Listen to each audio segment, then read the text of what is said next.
Memasuki usianya yang ke-61 pada 25 Maret 2025 lalu, Bank Kalsel berhasil mengoleksi 4 penghargaan bergengsi di bidang perbankan pada 2024. Bank Kalsel pun juga berhasil memenuhi ketentuan modal inti sebagaimana diatur dalam Peraturan Otoritas Jasa Keuangan tentang konsolidasi bank umum.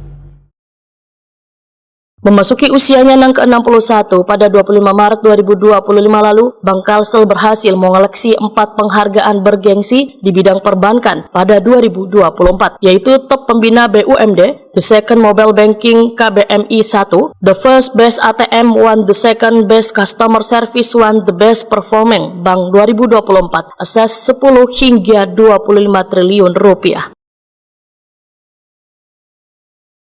Bank Kalsel berhasil memenuhi ketentuan modal inti sebagaimana diatur dalam Peraturan Otoritas Jasa Keuangan tentang konsolidasi bank umum.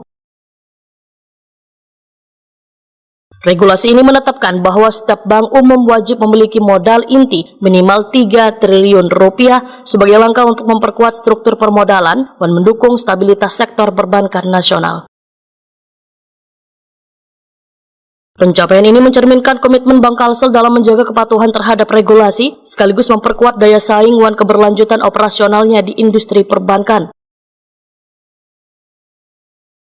Pencapaian kinerja Bank Kalsel 2024, aset 26,69 triliun rupiah, naik 12,38%, DPK 19,85 triliun rupiah, naik 12,91%, kredit dan pembiayaan 14,64 triliun rupiah, naik 14,24%, BOPO 80,70%, TKP predikat sehat komposit 2, kredit umum 1,59 triliun rupiah, naik 10,9%, laba bersih 298,06 miliar rupiah, naik 18,16%, modal inti 3,55 triliun rupiah, naik 29,13%, dan CAR 29,77%.